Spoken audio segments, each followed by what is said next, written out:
Okay, तो ये जो क्लास 11th है, 11th क्लास के लिए ऑर्गेनिक केमिस्ट्री जो कुछ कंसेप्ट हैं वो मैं आज बताने वाला हूँ, ठीक है। तो सबसे पहली बात तो ये कि कुछ स्टूडेंट के दिमाग में ये होता है कि भाई GOC GOC GOC GOC GOC GOC मतलब जनरल ऑर्गेनिक केमिस्ट्री, ठीक है। अब इसका मतलब ये होता है कि यार जो हम लोगों के जो फर्स्ट चैप्टर है ना क्लास 11th का, जो ऑर्गेनिक केमिस्ट्री का फर्स्ट चैप्टर है, some basic concept of organic chemistry, इसमें क्या बताया गया है कि सब बेसिक चीज़ें बताई गई हैं ऑर्गेनिक केमिस्ट्री के बारे में, ठीक है। तो इसीलिए इसको हम लोग बोल लेते हैं जनरल ऑर्गेनिक केमिस्ट्री, जिसको शॉर्ट में जीओसी जीओसी जीओसी जीओसी बोलते हैं, ठीक है। ओके, अच्छा, तो सबसे पहली बात तो ये कि जब हम जीओसी के बारे में स्टार्टिंग करते हैं तो आपके बारे में सबसे पहले तो मैं आपको बताना चाहता हूँ, जब भी हम लोग जीओसी के बारे में स्टार्टिंग करते हैं तो जीओसी में क्या होता है कि ऑर्गेनिक कार्बन के बारे में बात करते हैं। सबसे पहले ऑर्गेनिक केमिस्ट्री का मतलब क्या होता है? ऑर्गेनिक केमिस्ट्री का मतलब ये होता है कि ऐसे सारे ही कंपाउंड्स जिनमें कि कार्बन होता है तो उन सभी को हम क्या बोलते हैं? ऑर्गेनिक कंपाउंड बोलते हैं। तो उन सब कंपाउंड्स की स्टडी को ही, जिसमें कि मेन ब्रांच बोली जाती है, this branch is actually known as organic chemistry, ठीक है। तो आई एम सॉरी, गले में खिचखिच है थोड़ी सी, लेकिन चलिए ठीक है खैर। तो हम लोग स्टार्ट कर रहे हैं। सबसे पहले क्या है? कार्बन के बारे में, क्योंकि ऑर्गेनो, यहाँ से जो ऑर्गेनिक वर्ड है वो एक ऑर्गेनो वर्ड से बना है, और ऑर्गेनो एक लैटिन वर्ड है और इसका मतलब होता है कार्बन, ठीक है। तो इसका मतलब ही होता है कार्बन, यानी ऐसे सारे ही कंपाउंड्स जिसमें कार्बन होता है तो उसको हम मोस्टली आइडेंटिटी के तौर पे कहते हैं कि भाई ये एक ऑर्गेनिक कंपाउंड है, ठीक है। तो ऑर्गेनिक कंपाउंड है, ठीक है। अगर कार्बन, मतलब carbon is very important, carbon होना ही होना है, ठीक है, उसके अलावा कुछ भी नहीं। अब कार्बन के बारे में थोड़ा हम डिटेल जानते हैं। तो कार्बन का एटॉमिक नंबर 6 होता है, तो इसके according 1s2 2s2 and 2p2, ठीक है। तो हमें इन सब से क्या पता चलता है? इन सब से ये पता चलता है कि भाई कार्बन का जो k सेल है उसमें 2 इलेक्ट्रॉन है और l सेल में 4 इलेक्ट्रॉन है, ठीक है। तो अगर हम बात करें कार्बन के बारे में, तो कार्बन जो है ना वो हमारा ग्रुप 14 का मेंबर है पीरियोडिक टेबल में। उसके बाद में यह पीरियड सेकेंड में प्रेजेंट है, यानी पीरियोडिक टेबल के सेकेंड पीरियड में प्रेजेंट है। उसके बाद में ये क्या है? नॉन मेटल है, ठीक है, नॉन मेटल है। इसके 3 एलोट्रॉप होते हैं। कौन कौन से 3 एलोट्रॉप होते हैं? एक तो कार्बन 612, एक कार्बन 613 और एक कार्बन 614, 3 मतलब उसके एलोट्रॉप होते हैं। ऐसे ही 3 आइसोटोप्स भी होते हैं, सॉरी ये तो आइसोटोप्स होगा, और एलोट्रॉप्स भी 3 ही होते हैं। कौन कौन से? एक तो ग्रेफाइट, डायमंड एंड फुलरिन, ठीक। तो ये सब चीज़ें आपको बेसिक है, ये सब 10th में पढ़ाएंगे उन्होंने। उसके बाद बात करते हैं कि ये जो कार्बन होता है, कार्बन का जो फर्स्ट प्रॉपर्टी आता है टेट्रावैलेंस आता है। टेट्रावैलेंस क्या होता है? टेट्रावैलेंस का मतलब ये होता है कि कार्बन जो होता है उसके वैलेंस शेल में 4 इलेक्ट्रॉन होते हैं, तो 4 इलेक्ट्रॉन होने की वजह से वो 4 बॉन्ड बना सकता है। इसको ही हम लोग क्या बोलते हैं? टेट्रावैलेंस बोलते हैं। अब हम क्या करना है कि कंसेप्ट को क्लियर करना है। आप अपनी लैंग्वेज में अगर चाहें तो लिख सकते हैं, ठीक है। तो हमने क्या देखा कि यहाँ पे कार्बन के वैलेंस शेल में 4 इलेक्ट्रॉन है। सो 4 इलेक्ट्रॉन की वजह से कार्बन हमेशा ही 4 बॉन्ड बनाएगा, ठीक है। जैसे आप देख सकते हो यहाँ पे मीथेन की अगर बात करोगे तो मीथेन में 4 हाइड्रोजन जुड़े हुए हैं, ठीक है। This is what? This is methane, okay. Next C2H4 ले रहे हैं एग्जाम्पल, ठीक है। तो C2H4 में क्या होता है कि carbon double bond hydrogen hydrogen hydrogen ऐसे होता है, ठीक है। एक और एग्जाम्पल हम उठा रहे हैं C2H2, ठीक है। तो यहाँ पे हमने ये देखा कि कार्बन जो है कितने भी आइटम से जुड़े, मैक्सिमम 4 आइटम से जुड़ सकता है, ठीक है। लेकिन हमेशा ही कम से कम 2 से जुड़ सकता है, लेकिन हमेशा ही उसके बॉन्ड कितने रहेंगे? 4 ही रहेंगे, यानी कि bonding always will be constant, ठीक है। बॉन्डिंग हमेशा कांस्टेंट ही होनी चाहिए, समझ गया। तो बॉन्ड हमेशा कितने बनाता है? 4 ही बनाएगा। यहाँ पे देख सकते हैं 1 2 3 4 बॉन्ड बना रहा है, ठीक है। यहाँ पे भी 4 ही बॉन्ड बना रहा है। तो इसकी ये प्रॉपर्टी होती है ना, इसी को हम लोग बोलते हैं टेट्रावैलेंस, ठीक है। आई होप आपको चीज़ें क्लियर हो रही होंगी। उसके बाद में यहाँ पे एक और प्रॉपर्टी आती है कार्बन की, जिसको हम लोग बोलते हैं कैटिनेशन, ठीक है। तो कैटिनेशन क्या होता है? कैटिनेशन के बारे में आपको जनरली पता होगा कि कैटिनेशन होता क्या है। कैटिनेशन का मतलब ये होता है कि जो कार्बन होता है, कार्बन में एक खास प्रॉपर्टी होती है कि वो अपने ही कार्बन कार्बन कार्बन के साथ जुड़ता चला जाता है, एक लंबी चेन बना लेता है। तो इस प्रॉपर्टी को ही हम लोग बोलते हैं, यानी कि सेल्फ बॉन्डिंग। सेल्फ बॉन्डिंग को ही हम लोग क्या कहते हैं? कैटिनेशन बोलते हैं। यानी कि कार्बन जो होता है ना, कार्बन कार्बन कार्बन कार्बन, ऊपर कार्बन नीचे कार्बन, सब जगह कार्बन ही कार्बन हो जाएगा, तो उसके पास ये प्रॉपर्टी होती है कि वो भाई ना ऐसे बॉन्डिंग बना सकता है। तो उसकी इस प्रॉपर्टी को ही हम लोग क्या बोलते हैं, कैटिनेशन बोलते हैं। सो कैटिनेशन, अब बात ये है कि ये कैटिनेशन पॉसिबिलिटी है क्यों। बाकी सारे एलिमेंट्स में कैटिनेशन प्रॉपर्टी कम होती है और मोस्टली में होती ही नहीं है, बट कुछ में कम होती है, लेकिन कार्बन में अच्छी खासी होती है। इसका रीज़न क्या होगा, रीज़न अगर पूछे कोई तो रीज़न इसलिए होता है because carbon is a non metal और इसके बीच में जो बॉन्ड बनता है उनमें जो कार्बन की इलेक्ट्रोनेगेटिविटी ना तो बहुत ज़्यादा होती है ना ही बहुत कम होती है। इसीलिए जो बॉन्ड है ना कार्बन कार्बन के बीच में वो क्या है, स्टेबल है। स्टेबल क्यों है, because carbon is neither so electronegative nor so electropositive, ठीक है। And the bond length is also accurate, bond length भी क्या है, ज़्यादा ना तो लॉन्गर बॉन्ड लेंथ है ना ही ज़्यादा शॉर्टर बॉन्ड लेंथ है, ठीक है। तो इस तरीके से हमने ये देखा कि यहाँ पे हमारे 3 कंसेप्ट हो चुके हैं, ठीक है। तो ये तो हमको छोटी मोटी चीज़ें आती नहीं ऑलरेडी पहले से ही, ठीक है। अब उसके बाद हम लोग क्या करने वाले हैं, कैटिनेशन के बाद में अब sigma and pi bonding compound, ठीक है। अब जैसे ऑर्गेनिक कंपाउंड आपको कोई दे दिया, sigma bond and pi bond, sigma and pi bond, ये क्या होते हैं, ये हम लोग केमिकल बॉन्डिंग नाम का एक चैप्टर था 11th में, ठीक है। तो उसमें हम लोग पढ़ के आए कि सिग्मा बॉन्ड और पाई बॉन्ड बनता कैसे, बढ़िया बात है। हमको क्या करना होगा, कैलकुलेशन करनी होगी number of sigma and pi bond की, ठीक है। तो हमारे पास में जैसे एग्जांपल है CH4 या फिर C2H2 या C3H6, एग्जांपल ले लिया सिग्मा एंड पाई बॉन्ड। तो सबसे पहले तो हमें क्या पता होना चाहिए, इसका स्ट्रक्चर पता होना चाहिए, भाई इसका स्ट्रक्चर कैसा है। स्ट्रक्चर के बेस पे ही हम सिग्मा एंड पाई बॉन्ड निकालेंगे। तो इसका स्ट्रक्चर जब हम देखेंगे तो यहाँ पे देख सकते हो इसका स्ट्रक्चर, तो 1 2 3 4, तो यहाँ पे सिग्मा बॉन्ड कितने 4 हैं, लेकिन पाई बॉन्ड यहाँ पे 0 है, ठीक है। अब सिग्मा पाई क्या होता है, single bond double bond triple bond होते हैं। सिंगल बॉन्ड में तो सिग्मा ही होता है, पाई डबल बॉन्ड में एक सिग्मा एक पाई होता है और ट्रिपल बॉन्ड में एक सिग्मा 2 पाई बॉन्ड होती है, ठीक है। तो हमने यहाँ पे देखा कि भाई यहाँ पे सिग्मा बॉन्ड अगर काउंट करें तो ये सिग्मा, ये भी सिग्मा, यहाँ सिग्मा, यहाँ सिग्मा, यहाँ सिग्मा और एक हो जाएगा पाई, ठीक है। तो इस तरीके से हमको sigma and pi bond identify कर लेने होते हैं। अगर हमारे पास सिंगल बॉन्ड है so this also will be a sigma, अगर हमारे पास डबल बॉन्ड है तो 1 सिग्मा एंड 1 पाई बॉन्ड होगा। अगर हमारे पास ट्रिपल बॉन्ड है तो उसमें 1 सिग्मा होगा और 2 पाई बॉन्ड होंगे, ठीक है। एग्जाम्पल के तौर पे अगर मैं इसमें कैलकुलेट करूं how much sigma how much pi, तो sigma sigma sigma pi pi, तो यहाँ पे सिग्मा कितने हो गए हैं 3 और पाई हो गए हैं 2, ठीक है। तो इस तरीके से कोई भी स्ट्रक्चर जो ऑर्गेनिक कंपाउंड का होता है उस स्ट्रक्चर में आपको क्या देखना है, सिग्मा एंड पाई बॉन्ड देख लेने हैं, आपको आसानी से पता चल जाएंगे। ये सब तो छोटी छोटी चीज़ें आपको पता ही होंगी, कितना तो आप बड़े हो चुके हैं, ठीक है। अच्छा, उसके बाद हम लोग नेक्स्ट स्टार्ट करते हैं, लगता है मेरे पास है। मैं सोच रहा था कि डस्टर है, नहीं है।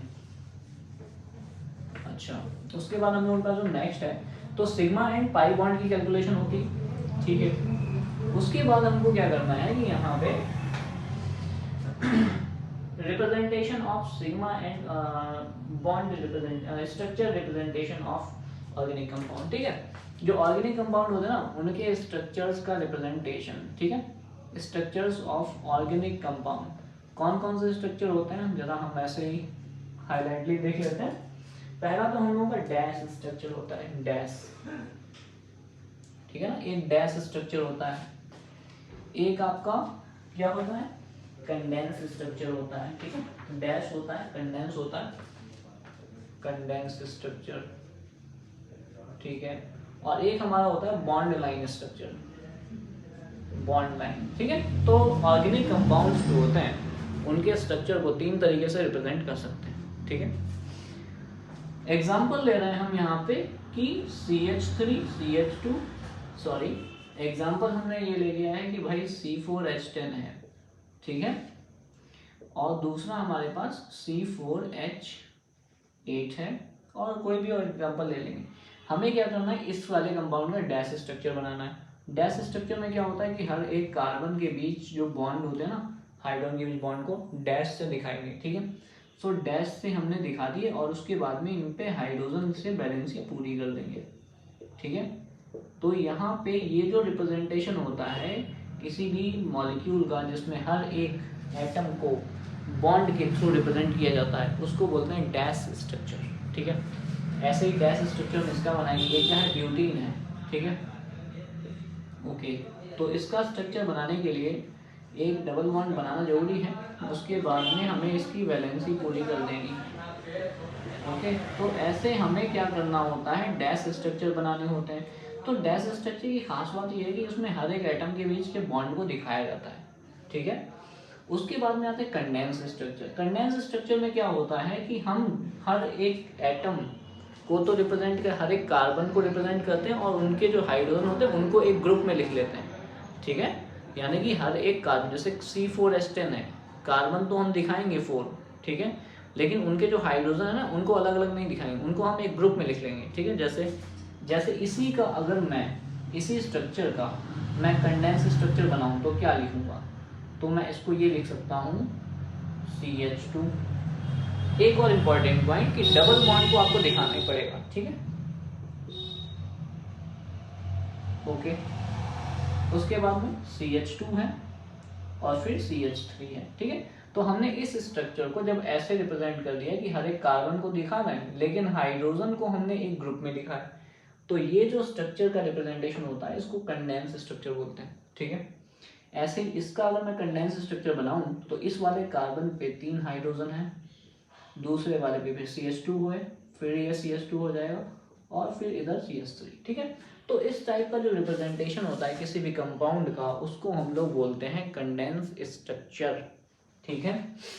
अब यार मान लो कि हमने ये तो 2 चीजें सीख ली, अब हमको बॉन्ड लाइन वाली पड़ी है। बॉन्ड लाइन में क्या होता है कि हम लोग कार्बन नहीं बनाते हैं, लाइन खींच लेते हैं, ठीक है। लाइन से ही हम लोग कार्बन मानेंगे, यानी कि हर एक कॉर्नर पे कार्बन माना जाएगा, ठीक है।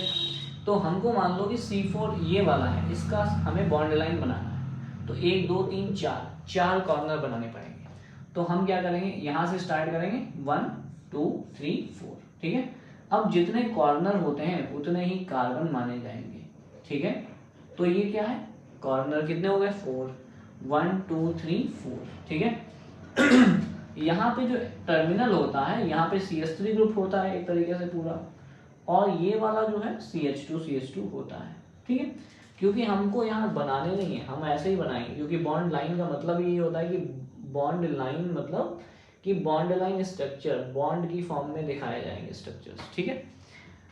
इसको अगर मुझे बॉन्ड लाइन में कन्वर्ट करना है तो इसको बॉन्ड लाइन में कन्वर्ट करने के लिए क्या करोगे, 4 बनाओगे, ठीक है, और एक डबल बॉन्ड दिखा दो, बिकॉज डबल बॉन्ड तो दिखाना ही पड़ेगा, ठीक है।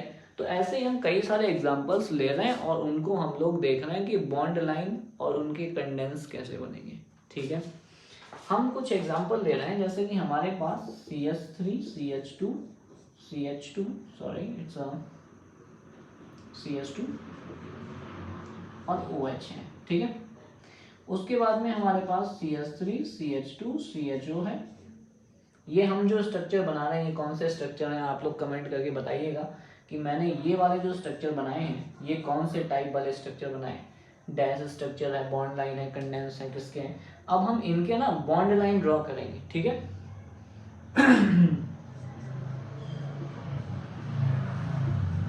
बॉन्ड लाइन, तो बॉन्ड लाइन स्ट्रक्चर्स हमको ड्रॉ करने हैं इन सब के। उसके बाद में हमको क्या करना है, हमको थोड़ा प्रैक्टिस मार लेनी है, ठीक है।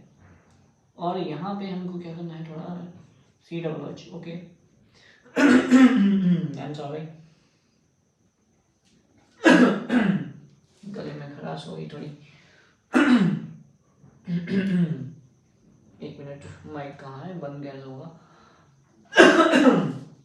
अच्छा आप सही है। तो यहाँ पे हमको इसका क्या करना है, बॉन्ड लाइन बनाना है। तो जैसे हमें इसका बॉन्ड लाइन बनाना है तो हमें बॉन्ड लाइन ड्रॉ करने के लिए पहले कार्बन देखने हैं कितने हैं। तो कितने कार्बन है, 1 2 3, 3 कार्बन है तो 3 H होने चाहिए, तो 1 2 3 कार्बन हो गए, ठीक है भाई। अब इस वाले कार्बन से OH जोड़ देना है, ठीक है। यानी ये कार्बन से डायरेक्ट OH जुड़ा हुआ माना जाएगा, यहाँ पे कार्बन नहीं होगा। ये आप लोगों की मिस्टेक हो सकती है, मिसअंडरस्टैंडिंग हो सकती है कि 1 2 3 कार्बन हो गए और इससे डायरेक्ट ये OH ही जुड़ा है, कार्बन नहीं है वहाँ पे, ठीक है।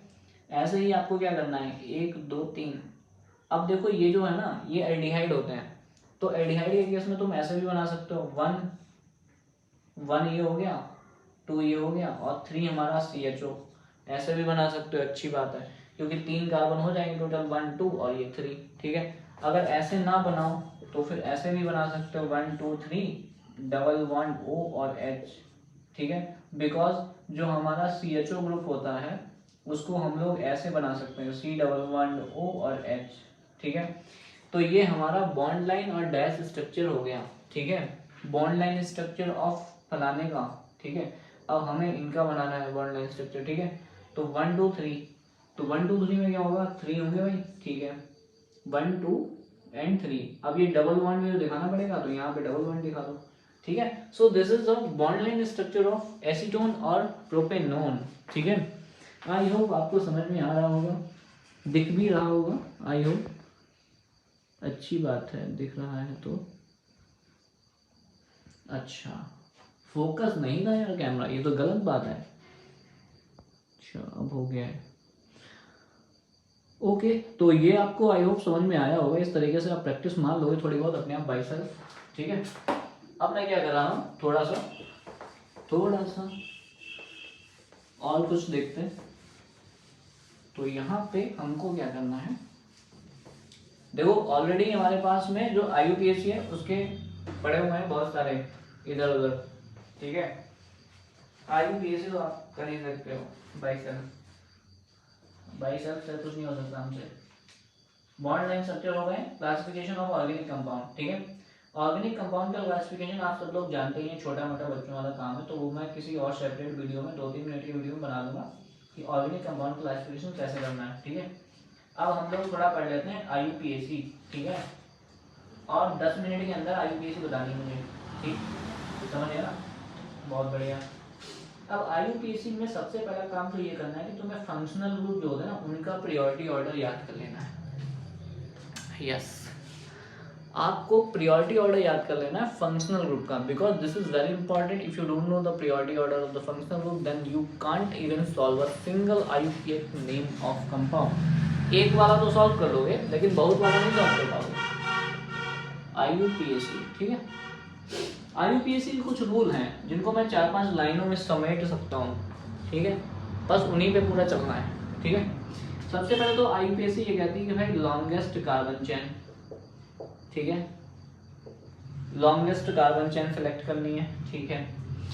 उसके बाद में मोस्ट प्रायर ग्रुप जो होगा वहां से तुम्हें नंबरिंग करनी है, मोस्ट प्रायर ग्रुप से तुम्हें क्या करनी है, नंबर देनी है पहले, ठीक है। उसके बाद में जो सब्स्टिट्यूएंट होंगे ना, जो सब्स्टिट्यूएंट्स होते हैं रिटन इन अल्फाबेटिकल ऑर्डर, तो अल्फाबेटिकल ऑर्डर में हमें सब्स्टिट्यूएंट लिखने पड़ेंगे, ठीक है। सब्स्टिट्यूएंट को हम लोग अल्फाबेटिकल ऑर्डर में लिखते हैं, ठीक है। तो इस तरीके से हमको ये याद रखना है। उसके बाद में सब्स्टिट्यूएंट का मतलब होता है प्रायोरिटी ऑर्डर में जिसको एक नंबर के बाद जो बचा है वो ग्रुप होता है उनको सब्स्टिट्यूएंट में लिखते हैं। उसके बाद में रूट वर्ड का यूज करना है। रूट वर्ड के अकॉर्डिंग क्या लगेगा भाई, एक कार्बन अगर है तो मैथ लगेगा, ठीक है, मतलब जितने नंबर होते हैं ना उनको हम लोग रूट वर्ड कहते हैं। जैसे एक कार्बन है कंपाउंड में तो रूट वर्ड हो जाएगा 1 और 1 को लिखेंगे मैथ, ठीक है। 2 को एथ लिखते हैं और 3 को हम लोग क्या लिखते हैं, प्रोप लिखते हैं, और 4 को हम लोग क्या लिखते हैं, ब्यूट लिखते हैं, 5 को हम लोग पेंट लिखते हैं, और 6 को हम लोग हेक्स लिख लेते हैं, 7 को हेप्ट लिख लेते हैं, और 8 को हम लोग ऑक्ट लिख लेते हैं, ठीक है। ऐसे ही कार्बन 9 जो होता है उसे नॉन लिख देते हैं, और 10 को हम लोग डेक लिख लेते हैं, ठीक है। तो 10 तक तो आपको आना ही चाहिए, ठीक है। उसके बाद में हम लोग क्या करेंगे कि रूट वर्ड पता चल गया, ठीक है, बढ़िया बात। अब हम लोग बस सीधे नंबरिंग कर रहे हैं, हम लोग सिर्फ IUPAC कर रहे हैं सीधे, ठीक है। तो अब हम लोगों को जैसे कि सबसे पहले जो हमारे कार्बन चेन होती है, तो मान लो एग्जांपल हम ले रहे हैं यहाँ पे CH3 CH2 CH3 CH2 CH3, ठीक है, एग्जांपल के तौर पे ये CH2 CH3, ठीक है। और उसके बाद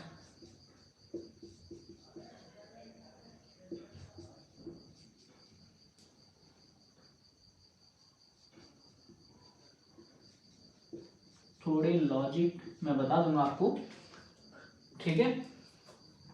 इसको मैं यहाँ पे ना लगा करके यहाँ पे लगाना पसंद करूंगा, ठीक है। उसके बाद में CS3 CH Br CS3 Cl CS3, ठीक है, ओके। उसके बाद में CS3 CH Cl Cl CS3, ठीक है। ये हमने कुछ एग्जांपल्स ले लिए। तो IUPAC ये कहता है कि भाई जो भी ऑर्गेनिक कंपाउंड होगा उसमें हमें सबसे पहले तो नंबर करना है कार्बन पे, ठीक है। तो नंबरिंग कार्बन पे करनी है, लेकिन कार्बन पे हमें नंबरिंग वहां से करनी है जहां से लंबी कार्बन चेन मिल जाए। तो हम देखेंगे जरा, एक तो ऐसे स्ट्रेट चेन बन रही है और एक ऐसे हो सकता है ऐसे करके चेन, ठीक है, ऐसे भी चेन बन सकती है, ठीक है। तो अगर मैं इधर से करूँ तो 1 2 3 4 5 कार्बन मिल रहा है। अगर मैं इधर से करूँ 1 2 3 4 ही कार्बन मिल रहा है। और अगर मैं कुछ ऐसा नंबरिंग करूँ कि 1 2 3 4 5 6, तो ये 6 कार्बन मिल रहा है। तो IUPAC ये कहता है कि वो वाला रूट चुनना है जहाँ पे नंबर ज़्यादा मिल रहा है। तो नंबर ज़्यादा मिल रहे हैं इधर वाली चेन से, यानी कुछ ये वाला फॉर्म होगा हमारा। अब बात ये है कि ये तो रूट हो गया फर्स्ट की लॉन्गेस्ट कार्बन चेन। उसके बाद आपको क्या देखना है कि जो आपका सब्स्टिट्यूएंट है ना वो ये हो जाएगा, यानी ये वाला हमारा क्या हो जाएगा, सब्स्टिट्यूएंट हो जाएगा, यानी कि इसको नंबरिंग नहीं मिली। तो जिसको नंबरिंग नहीं मिलेगी उसको सब्स्टिट्यूएंट बोल देंगे। अब हमें सब्स्टिट्यूएंट भी पहले मिलना चाहिए, उस वाली साइड से चलना है, यानी लेफ्ट और राइट में से फिर किधर से भी चलना स्टार्ट करेंगे। तो हमने उधर से चलना है जिधर से सब्स्टिट्यूएंट पहले मिल जाएगा। तो सब्स्टिट्यूएंट अगर मैं इधर पे चलूंगा तो 1 2 3 4 पे मिलेगा। अगर इधर से चलूंगा तो 1 2 3 पे मिलेगा। तो हम इसलिए नंबरिंग यहाँ से करेंगे 1 2 3 4 5 6, ठीक है। क्लियर है, IUPAC ये कहता है, ओके। उसके बाद क्या कहता है कि भाई अगर IUPAC ये कहता है भाई ये सब तुमने कर लिया है, उसके बाद में तुम्हें क्या करना है, नाम लिखना है। तो जो नाम होता है ना सब्स्टिट्यूएंट का नेम पहले लिखा जाता है प्रीफिक्स के तौर पे। तो सब्स्टिट्यूएंट क्या है यहाँ पे, मिथाइल।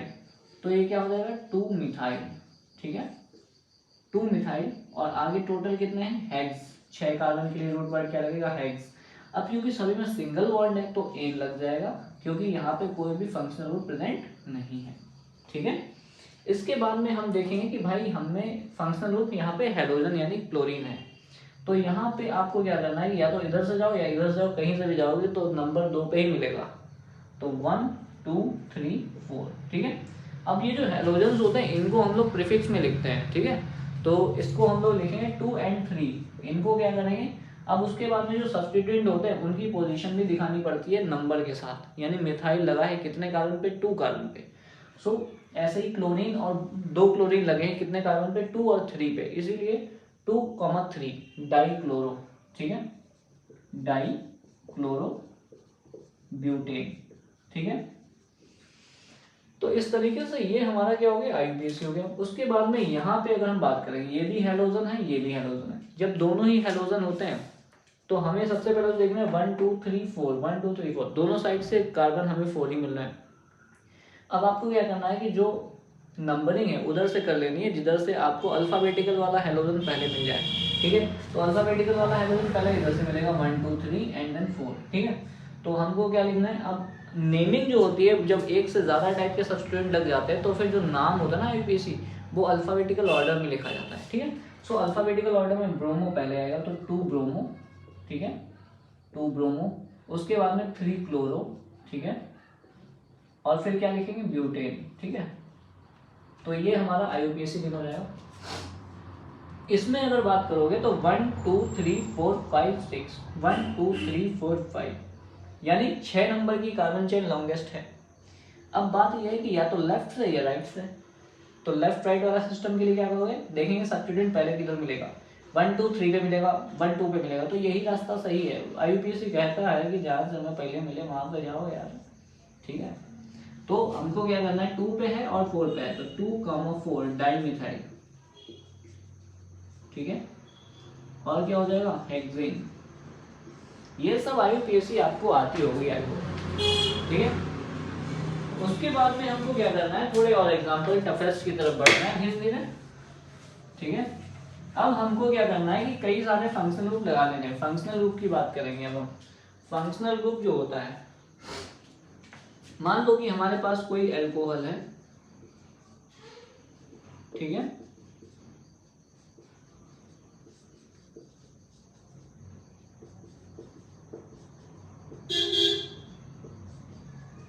ठीक है, तो हम अल्कोहल वाले एग्जांपल ले रहे हैं पहले।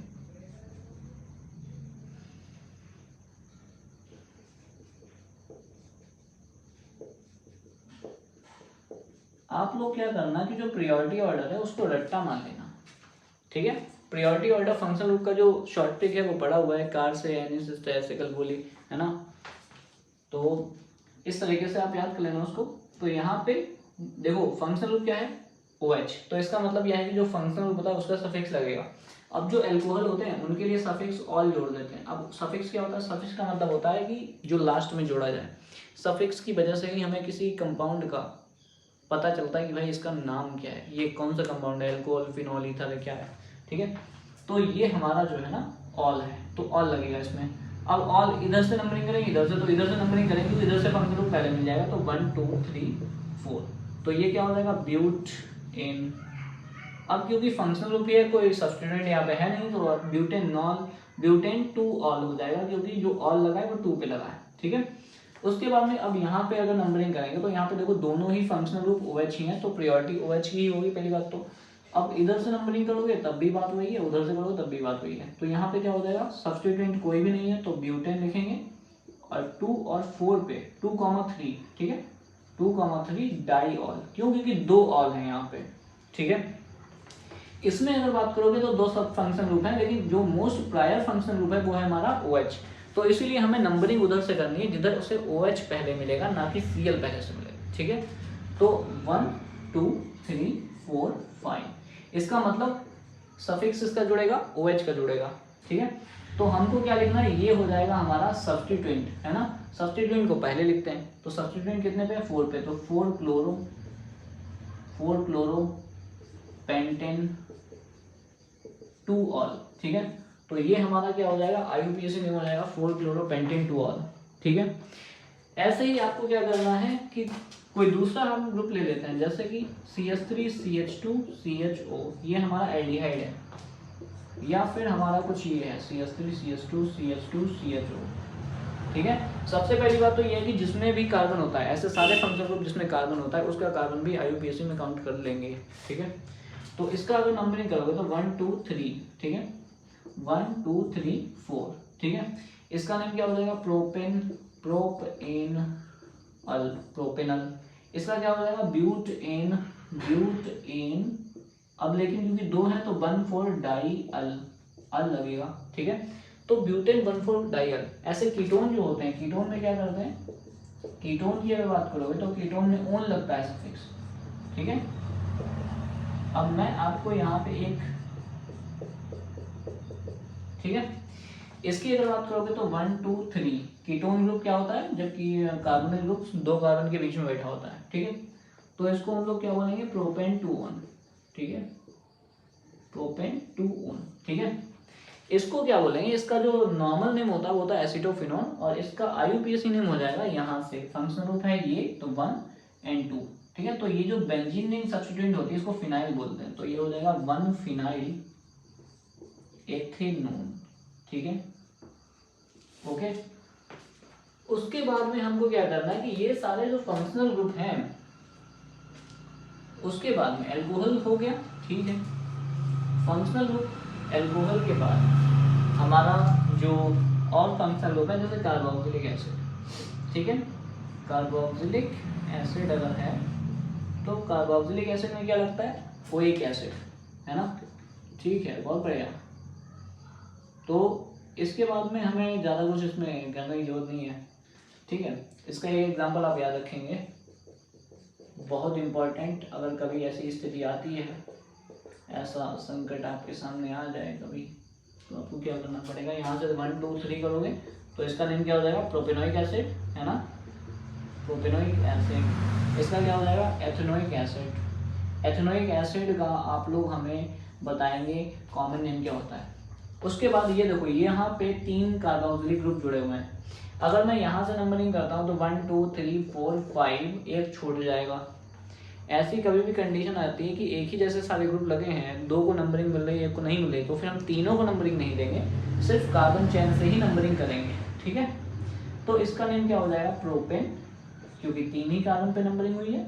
और लेकिन 1 2 और 3 पे कार्बोक्सिलिक लगा है तो ट्राई कार्बोक्सिलिक एसिड, ये इसका नेम हो जाएगा। ठीक है, तो जब भी आपके पास ऐसी कोई कंडीशन आती है कि जब 3 कार्बोक्सिलिक ग्रुप लगे हों तो वहाँ पे ऐसे करना है, क्योंकि यहाँ पे या तो नंबरिंग आप सभी को देंगे या नंबरिंग आप किसी को नहीं देंगे। ठीक है, ओके। इसके बाद में आपको क्या करना है कि अगर मान लो कि हमारे पास ऐसा कोई कंपाउंड आ जाए जिसमें कि बहुत सारे फंक्शनल ग्रुप हों, ठीक है, जैसे OH भी लगा हो, कीटोन भी लगा हो, CHO भी लगा हो और COOH द पापा ग्रुप वो भी लगा, तो आपको क्या करना है। सबसे पहली बात तो कंफ्यूजन ये है कि अगर आपको प्रायोरिटी ऑर्डर नहीं पता है तो आप कंफ्यूज हो जाएंगे कि आपको कहाँ से नंबरिंग करनी है। तो इसीलिए क्या करना है कि प्रायोरिटी ऑर्डर बहुत इंपॉर्टेंट है। ठीक है, तो इसके अकॉर्डिंग प्रायोरिटी ऑर्डर में COOH की प्रायोरिटी सबसे ज़्यादा होती है, तो इसके अकॉर्डिंग हमें नंबरिंग वहाँ से करनी है जहाँ पे COOH ग्रुप पहले मिल जाएगा। ठीक है, तो COOH ग्रुप जहाँ से पहले मिलेगा वहाँ से नंबरिंग कर देंगे। तो हम यहाँ से नंबरिंग करेंगे, यहाँ से 1 फिर 2 फिर 3 फिर 4 और ये फिर 5। तो ये जो सारे ग्रुप हो गए ना, ये सब हमारे प्रीफिक्स हो जाएंगे, सब्स्टिट्यूएंट की तरह बिहेव करेंगे। अब ये जो प्रीफिक्स में होता है CHO ग्रुप, जब भी एल्डिहाइड प्रीफिक्स में होता है तो हम उसको फॉर्माइल लिखते हैं। ठीक है, जब भी अल्कोहल प्रीफिक्स में होता है उसको हाइड्रोक्सी लिखा जाता है, जब भी कीटोन प्रीफिक्स में होता है तो उसको ऑक्सो लिखा जाता है। तो ये ऑक्सो हो गया, ये हाइड्रोक्सी हो गया, ये फॉर्माइल हो गया, तो इन सबको अल्फाबेटिकल ऑर्डर में ही लिख करके नेम दे देना है। ठीक है, सफिक्स किसका जुड़ेगा, कार्बोक्सिलिक एसिड का जुड़ेगा। तो ऑक्सो में O आता है और हाइड्रोक्सी में H आता है और फॉर्माइल में F आता है। तो F सबसे पहले आता है ना, FGH, हाँ, तो F सबसे पहले आता है। सो F पे सबसे पहले क्या लिखेंगे, 2 फॉर्माइल। ठीक है, 2 फॉर्माइल, फिर कॉमा लगाएंगे। उसके बाद में फिर दूसरा कौन सा आता है, H आता है, 2 फॉर्माइल 4 हाइड्रोक्सी।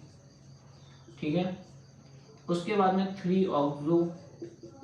ठीक है, उसके बाद में टोटल कार्बन कितना हो रहा है, pentane oic acid. So this is the IUPAC name of this compound. ठीक है, हमको क्या करना है, कुछ भी नहीं करना, प्रायोरिटी ऑर्डर हमको पता है तो हमको IUPAC करने की जरूरत नहीं है। सबसे पहले प्रायोरिटी वाले ग्रुप को हमने देखना है नंबरिंग, उसके बाद जो बचे हुए नंबर्स हैं, जो बचे हुए ग्रुप्स हैं, उनको हमें एज अ सब्स्टिट्यूएंट ट्रीट करना है। और सब्स्टिट्यूएंट मतलब ये सब जब काम होता है ना IUPAC में नंबरिंग देने के बाद, जब नाम लिखते हैं ना तो फिर अल्फ़ाबेटिकल ऑर्डर में लिखते हैं, जैसे कि मैंने किया है। फॉर्माइल भी है, हाइड्रोक्सी भी है, ऑक्सो भी है। तो हमने क्या है, फॉर्माइल पहले आता है, F पहले आता है, ABCD में F पहले आता है, फिर H आता है, फिर O आता है। तो इनको हमें नंबर के अकॉर्डिंग नहीं लिखना है, इनके अल्फ़ाबेट के अकॉर्डिंग लिखना है, HOF, है ना, और ये सब लिखना है, पेंटेनोइक एसिड इसका हो जाएगा। ठीक है, इस तरीके से कई सारे एग्जाम्पल्स जो हैं आप कर सकते हैं। IUPAC में यही सब है। उसके बाद एक और भी कई सारे आगे वीडियोस आएंगे, क्योंकि GOC का पार्ट थोड़ा बड़ा है। आइसोमेरिज्म का सिंगल पार्ट आएगा। ठीक है, आइसोमेरिज्म सिर्फ एक बार में ख़त्म हो जाएगी।